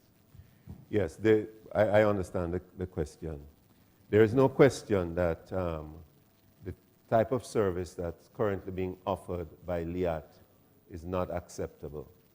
It's inefficient by any measure, and it is not a new development. The discussions that took place in Barbados last weekend, as I understand them, represented a commitment on the part of the shareholder governments to pursue a solution to the long-standing issues surrounding air transport in the Caribbean, and especially as it relates to Liat. Our expectation is that this time round, there will be major strides undertaken to try to bring some resolution to that problem. If you have a more efficient air transport system in the Caribbean, reflecting Liat and whoever else might be the players involved, it should have the effect of bringing down the cost of intra-Caribbean air travel. The issue of taxes. Liat is simply a collector of those taxes. what happens is that it gets reflected in the fare. It is almost, as I understand it, between 40 and 50% of the fare, depending on the route. LIAC gets blamed for that cost. But even if that were to be eliminated, I expect that with a more efficient operation, you should be able to see a reduction in that overall charge to the traveling public. This is a matter that needs urgent resolution. Thank you. Yes, I'm sorry.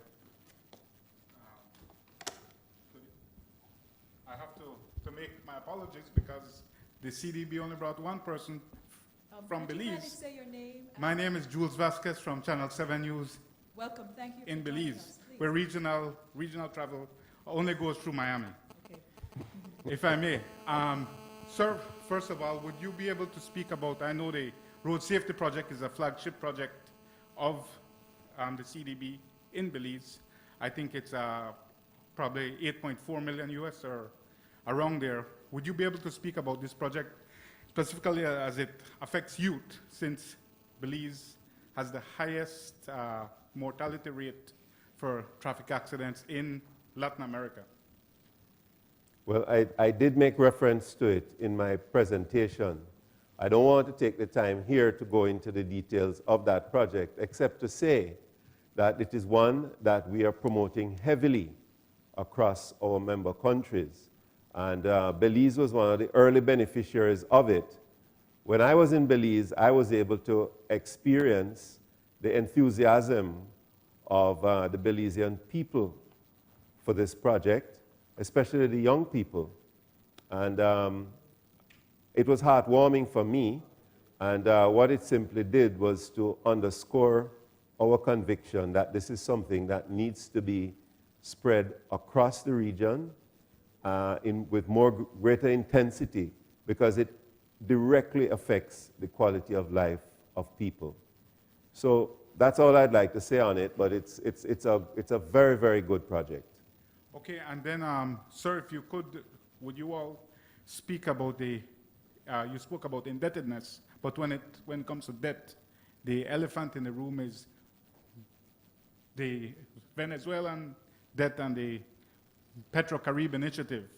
Yeah. Are you able to speak about how that indebtedness, because of its particularity, it is a concessionary rate, you can pay for it in goods, how it fits into the entire profile of the region's indebtedness?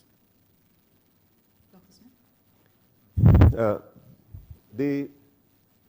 The Petro-Carib facility has represented an opportunity for our countries to put their house in order.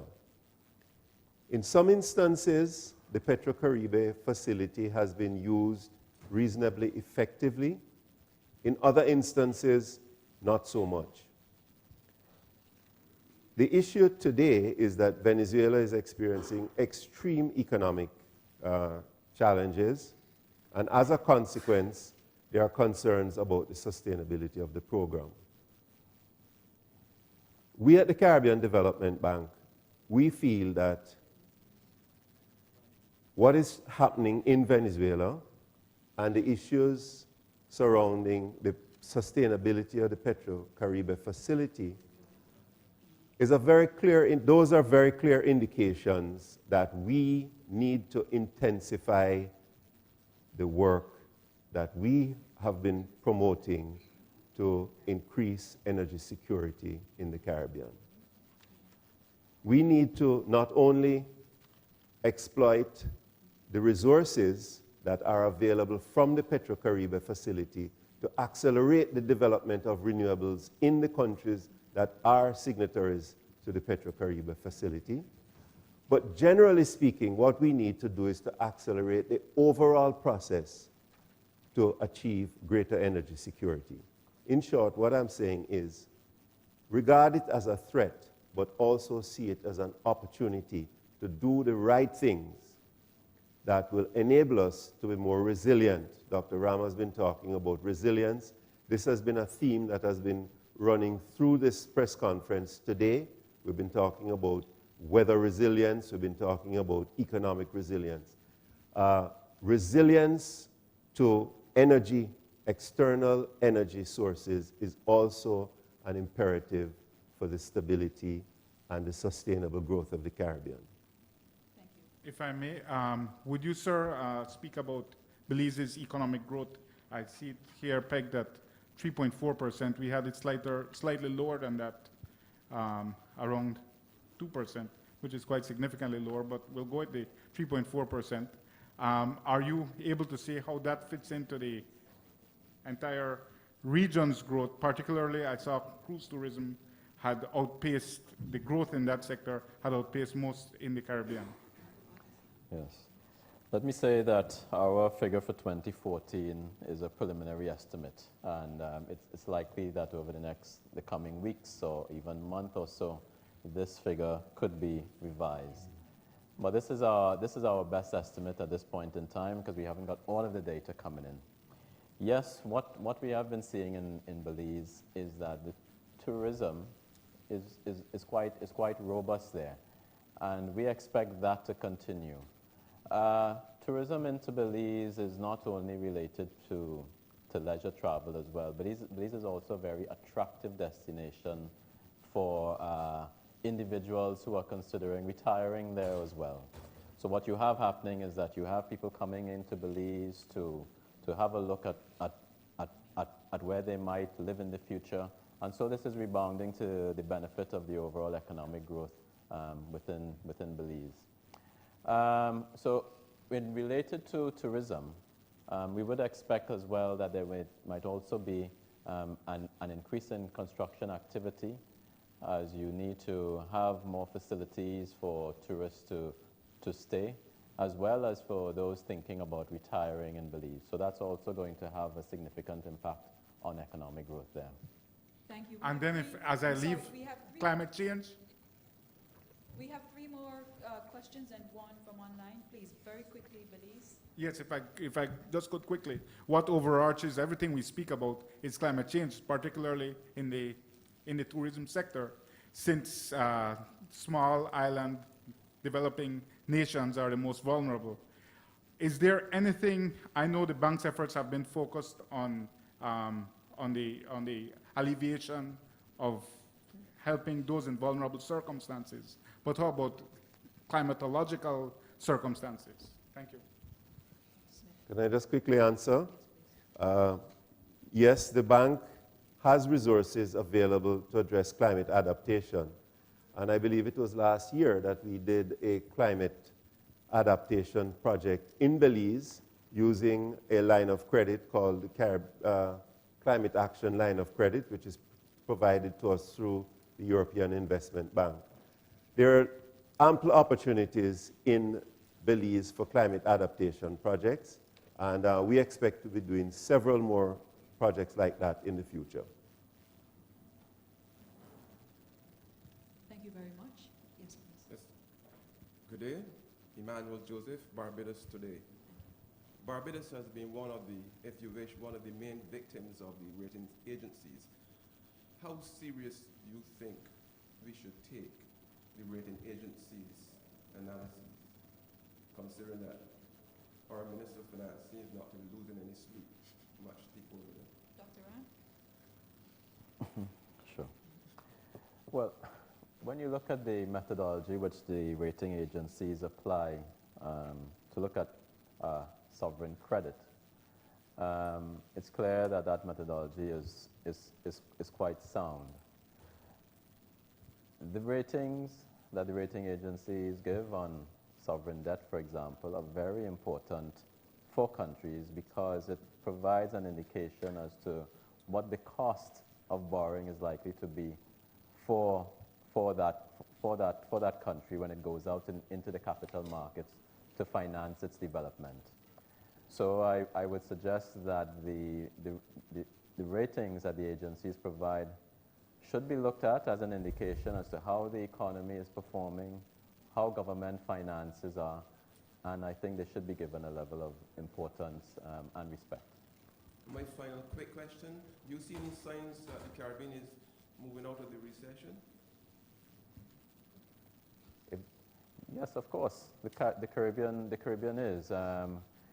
Following on from the growth in 2013, we've seen overall growth again in 2014.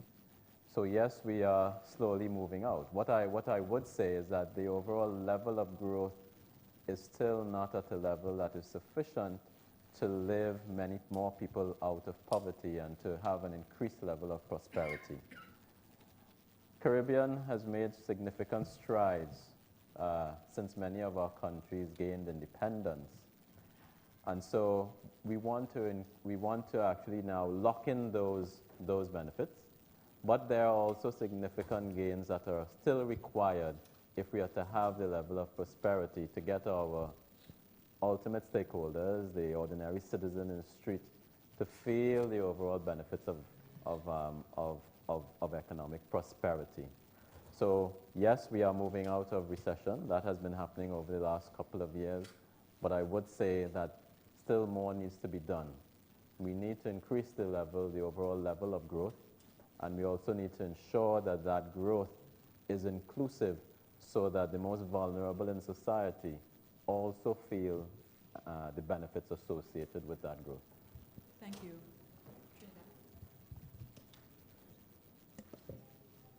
Good morning, Reshma Raghunath, Trinidad, from the Guardian Media Limited.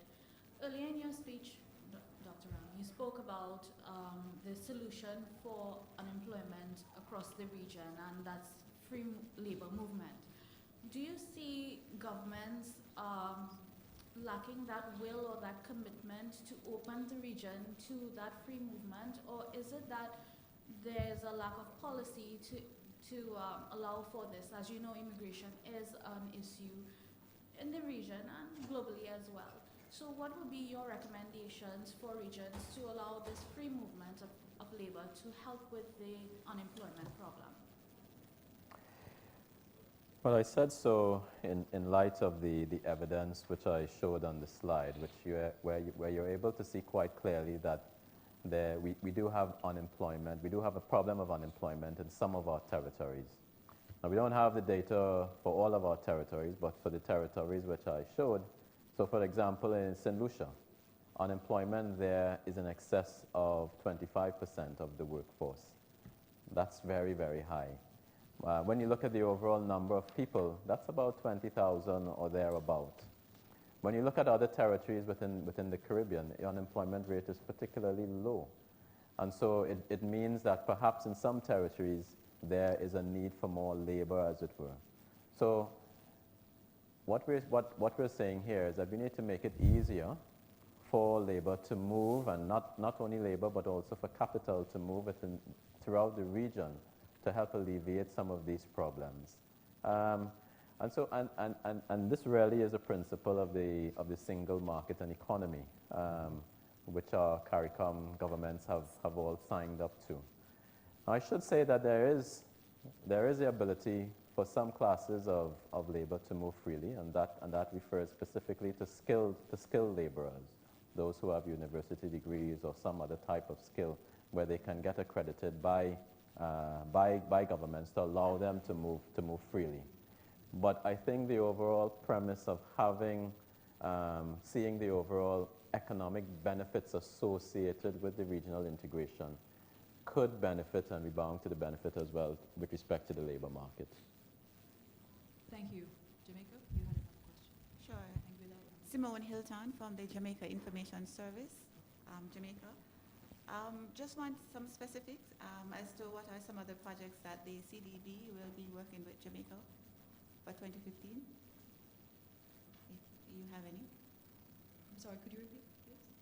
Just asking if there are any projects that you will be working with Jamaica on in 2015, if you care to outline any of those projects. I think the answer would be there are none in the pipeline at this stage specifically. Just last year, we approved nearly $50 million of new loans to Jamaica. I spoke to them in my I spoke to the policy-based loan of $35 million, but there was also a $15 million line of credit which was provided to the Development Bank of Jamaica And the idea was to target those sectors of the economy that are growing. Business process outsourcing was one. The other was renewable energy and energy efficiency. And the third sector was the agricultural sector, mainly the agro-parks.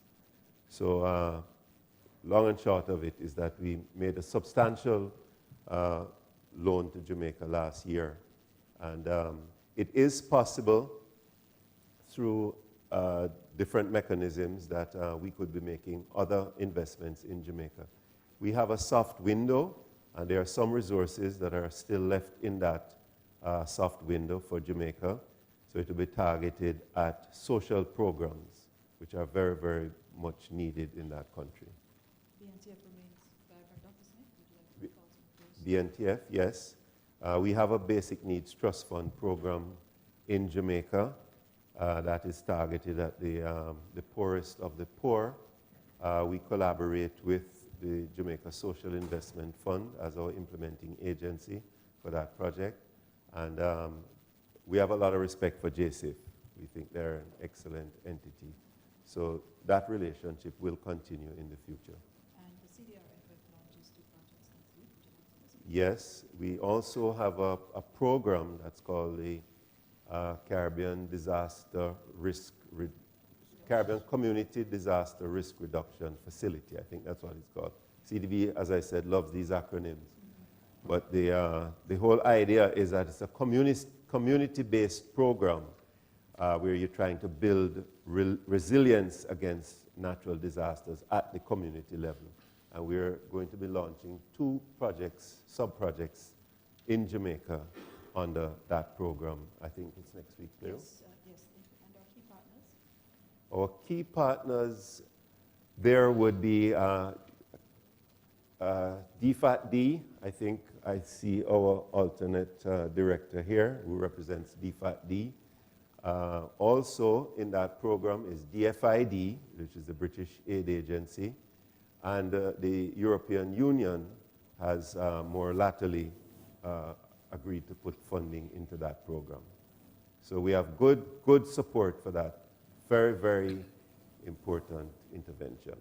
And that will be, sorry, that will be additional funding other than what? That's correct. Okay, that would be, care to give a figure for that? I didn't hear that. Care to give a figure for that in terms of funding for that project? For that program, I think, is in excess of $20 million US, but it's a regional program, so Jamaica doesn't get all of it.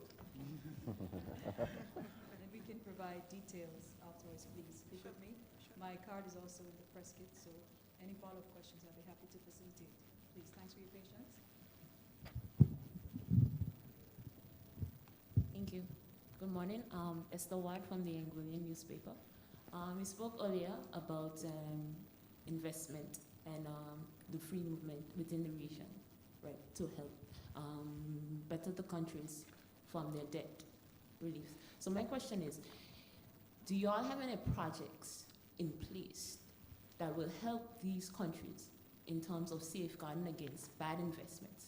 Because some investments are good, but sometimes they tend to turn out bad in the end, and therefore they tend to come back to the CDB for helping, and that will cause a strain. And currently now in the region, there are programs such as citizenship by investment programs such as that, and they're bringing good investments, but in terms of the fallout, are there programs in place to try and help these countries to safeguard themselves a little better? Because a good investment coming in to certain countries, they're willing to take it because it looks good, but in the long-term effect. Dr. Ra? Sure, okay. But with respect to investment coming into the countries, what we do encourage our countries to is to undertake feasibility assessments of any investment. Here, we encourage these feasibility studies to look not only at the economic benefits, but also the social as well as the environmental benefits. When you bring all of these together as an aggregate, you're able to see what's the real rate of return for your economy not only in terms of the finances, but in terms of what it might mean in terms of jobs, in terms of overall levels of output for the economy. So we certainly encourage this. At the Caribbean Development Bank, when we provide loans to our board member countries, we also encourage them to follow our very strict procurement guidelines as well, which means that these loans come with the, what should I say, safety mechanisms in place to ensure that goods and services are procured in the most efficient and certainly ethical way, so that the true benefits of any investment rebounds to the people of that country that might be borrowing that money. Thank you. We have one question from an online participant in Guyana. Dr. Ram, would you comment on the performance of the Guyanese economy in 2014? Yes, okay. So, like I mentioned earlier in my presentation, Guyana's economy expanded still at a very robust rate in 2014. But what we saw in 2014 was that there was some decline in the amount of commodities that were declared to the government. And here in particularly, I'm speaking about gold declarations. And so that had a bit of a drag on economic output in 2014. However, because of the overall level of expenditure with respect to investment in construction activity, particularly led here by private sector investment, the overall growth rate remained fairly robust in Guyana. Now, we expect in 2015 that the overall level of economic growth to be improved in Guyana, and I think we are estimating in the region of about 4.3 to 4.5% economic growth. Why is that? There's a particularly big investment in Guyana, and here's the Guyana Goldfields mine that is likely to come on stream during the course of 2015. And we expect that there will be an improvement in gold declarations coming from this investment. And so we expect economic growth to improve in 2015 in Guyana. Thank you. Ladies and gentlemen, we're a little over time, but I'll just allow two last questions, especially from anyone who has not had a chance to ask. Okay, Nadine? Yeah, quickly. Okay, Nadine McLeod, RJR Communications Group in Kingston, Jamaica. Just one question.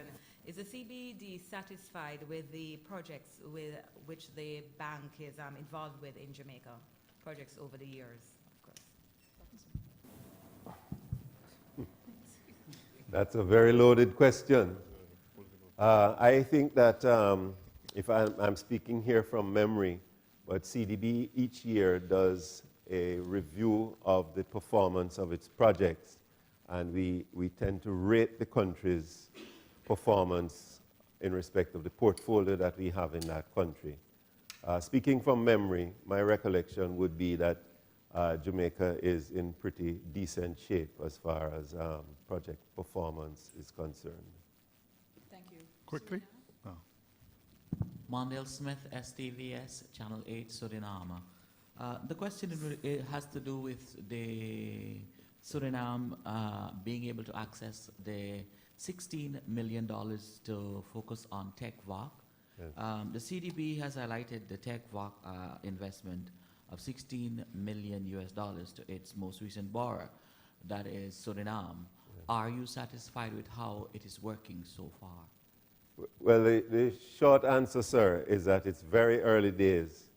The project has just recently been approved, so that there would have been, we're in the early preparatory stages of getting the project going, so that I don't think there would have been any disbursements up to this point. So we can talk about it next year. Thank you. And finally, Dr. Smith, Dr. Ram, can we shed some more light on the $40 million loan to Trinidad and Tobago, and how do you think moving forward this will assist the region in terms of energy security? Dr. Ram? Sure. So the $40 million policy-based loan provided to Trinidad and Tobago It's an attempt, as you know, you're from Trinidad. As you know, Trinidad and Tobago currently has subsidized fuels for domestic consumption. Here we're speaking mainly about road transport fuels, gasoline, diesel.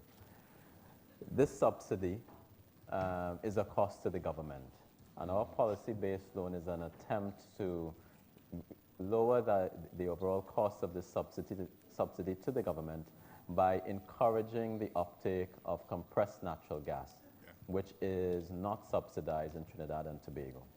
So the idea of this loan is to have the policy environment which allows consumers to certainly have the incentive to switch from using gasoline in their vehicles or diesel in their vehicles to now switching to using compressed natural gas, which is not a subsidized fuel.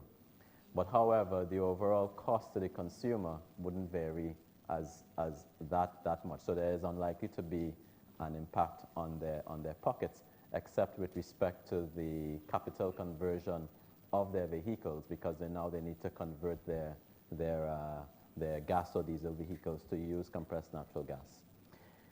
We see this as a very innovative approach, and in fact we expect that this can also be replicated in some of our other borrowing member countries, where we can use a policy-based instrument to encourage other countries now to move away from perhaps also subsidized fuels, and to help engender a sense of greater energy security, so that we can get first of all, our government's finances in better shape, thereby reducing the overall subsidies that they provide for current energy use, and also to improve the overall efficiency of our economies. Because if we're using fuels or energy sources that are less costly, we expect to see the overall cost of living and therefore the overall cost of doing business in that particular economy to come down.